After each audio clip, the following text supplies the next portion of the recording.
Shalom, roi et reine du royaume de Dieu. Je suis Jean-Claude Dogo de Rich Ministries et je salue l'église qui est dans votre maison.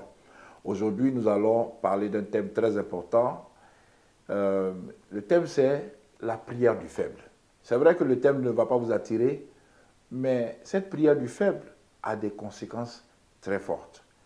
Nous allons, bien aimés, tourner sans plus tarder nos Bibles dans le livre de 2 Rois au chapitre 18, versets 17 à 36, mais nous allons lire des petits morceaux parce que nous n'avons pas assez de temps au caviar spirituel.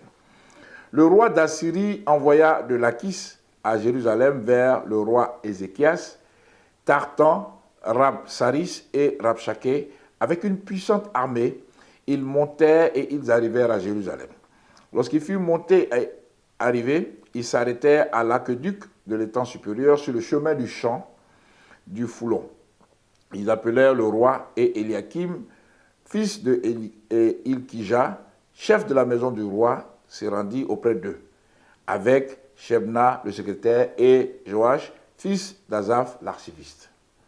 Rabshakeh leur dit, « Dites à Ézéchias, ainsi parle le grand roi, le roi d'Assyrie, quelle est cette confiance sur laquelle tu t'appuies?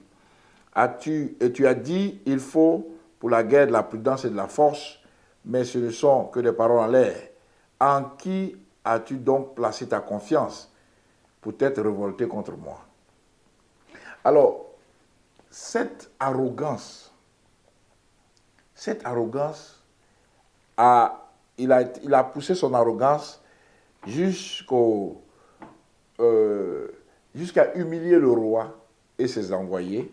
On va lire rapidement le verset 26, parce que Ézéchias se serait tourné vers l'Égypte pour les défendre, alors ils sont fâchés. Ils sont fâchés, les gens voulaient se libérer de l'emprise du roi assyrien qui dominait la terre pendant ce moment-là. Eliakim, verset 26, Eliakim, fils de Hilkija, Shebna et Joach, dit à Rabshakeh, « Parle à tes serviteurs en araméen, car nous le comprenons, et ne nous parle pas en langue judaïque aux oreilles du peuple qui est sur la muraille. » Rabshakeh leur répondit, « Est-ce à ton maître et à toi que mon maître m'a envoyé dire ces paroles? N'est-ce pas à ces hommes assis sur la muraille pour manger leurs excréments et pour boire leur urine avec vous? » Alors Rabshakeh, s'étant avancé, cria à haute voix en langue judaïque. Et il dit, « Écoutez la parole du grand roi, du roi d'Assyrie. Ainsi parle le roi, qu'Ézéchias ne vous abuse point, car il ne pourra vous délivrer de ma main, qu'Ézéchias ne vous amène point à vous confier en l'Éternel, en disant, l'Éternel nous délivrera, et cette ville ne sera pas livrée entre les mains du roi d'Assyrie. » Bien-aimés, c'est ce qui se passe. Toujours, c'est la réflexion des grandes puissances qui vont, à cause de leur arrogance, même à défier Dieu. Nous avons connu cela en Côte d'Ivoire. Mais, qu'est-ce qui motive cette prière du faible? C'est la menace arrogante de Sanchérib sur ta nation. Une menace arrogante.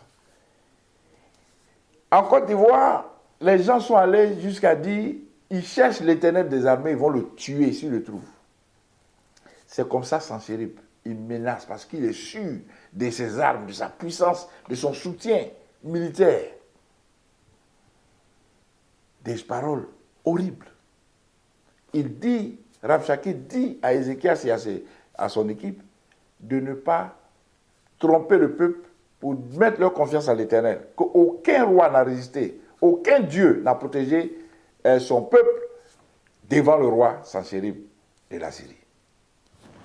Alors, bien-aimés, tout le monde est concerné par cette prière de l'élite. Ici, on voit que c'est Ézéchias qui a fait cette prière au Seigneur, jusqu'au bas peuple, si je peux m'exprimer ainsi. Tout le monde peut faire cette prière-là. Quand tu es menacé par quelqu'un qui est arrogant, un riche arrogant, tu présentes sa menace au Seigneur, comme Ézéchias l'a fait. Ézéchias a prié donc et le Seigneur va lui répondre. On va voir la réponse du Seigneur à Ézéchias à partir du verset 20 de 2 Rois 19. Alors, en fait, même, on va voir même la prière. Avant cela, on va voir la prière d'Ézéchias, parce que Rabshakeh est venu avec une lettre de menace et le Seigneur, on va voir 2 Rois chapitre 19, verset 14, ce que Ézéchias a fait. Pour qu'on voit la prière du faible, comment ça se passe. C'est très simple. Ézéchias prit la lettre de la main des messagers et la lut. Puis il monta à la maison de l'Éternel et la déploya devant l'Éternel, à qui il adressa cette prière. Éternel Dieu d'Israël, assis sur les chérubins, c'est toi qui es le seul Dieu de tout le royaume de la terre. C'est toi qui as fait les cieux et la terre. Éternel, incline ton oreille et écoute. Éternel, ouvre tes yeux et regarde. Entends les paroles de Sanchérib, qui a envoyé Rabshakeh pour insulter au Dieu vivant. Il est vrai, ô Éternel, que les rois d'Assyrie ont détruit les nations et ravagé leur pays, et qu'ils ont jeté leur Dieu dans le feu.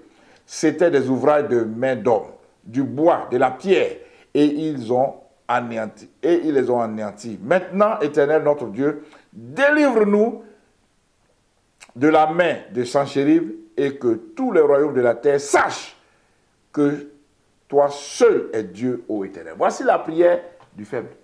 On t'envoie une lettre de menace, mon ami, tourne-toi vers Dieu, présente-lui la lettre. Lis la lettre à Dieu. Fais parvenir cette lettre-là à son oreille et tu verras ce qu'il va faire. Voici ce que le Seigneur a fait. Verset 22, 2 Rois 19. Alors Ésaïe, fils d'Amoz, dit à Ézéchias, ainsi parle l'Éternel, le Dieu d'Israël, j'ai entendu la prière que tu m'as adressée au sujet de Sanchérib, roi d'Assyrie.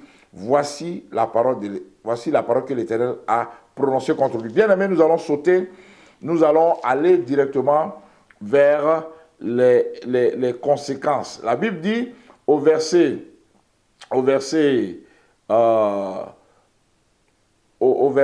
32, à partir du verset 32 jusqu'au verset 37, c'est que le Seigneur a fait.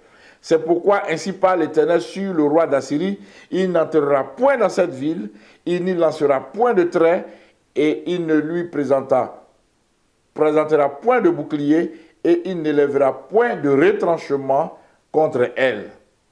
Il s'en retournera par le chemin par lequel il est venu. Il n'entrera point dans cette ville, dit l'Éternel. Je protégerai cette ville pour la sauver à cause de moi, à cause de David mon serviteur. Cette nuit-là, l'ange de l'Éternel sortit et frappa dans le camp des Assyriens 185 000 hommes. Et quand on se leva le matin, voici, c'étaient tous des corps morts. Alors, Sanchérib, roi d'Assyrie, leva son camp, partit et s'en retourna, et il resta à Ninive. Or, comme il était prosterné dans la maison de Nisroch, son dieu, Adramélec et Charetzer, ses fils, le frappèrent avec l'épée et s'enfuit au pays d'Ararat, et Esa, Adon, son fils, régna à sa place. Bien-aimés, voici une prière simple que le roi Ézéchias a faite en faveur de son peuple pour la délivrance de son peuple devant l'oppresseur, le néocolon, etc., etc., la superpuissance. Voici un exemple, bien-aimé, que tu peux faire. Quand tu écoutes les politiciens de ton pays qui menacent de tuer, de décapiter, tu prends leur déclaration, tu présentes à Dieu. Tu dis, Seigneur, Sanchérib et son armée ont promis de tuer l'Éternel des armées chez nous.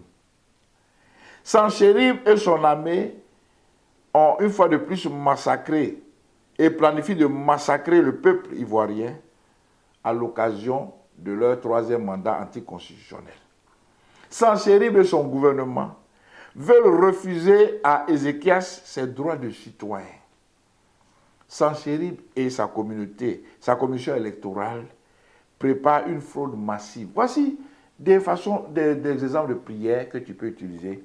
Bien-aimé, voici la prière du faible. Mais en réalité, elle a de fortes conséquences. Elle a de forts résultats. Donc, on peut l'appeler la prière forte du faible. Mais j'ai préféré le nom, la prière faible. Que Dieu, la prière du faible. Que Dieu te bénisse, bien-aimé. Shalom.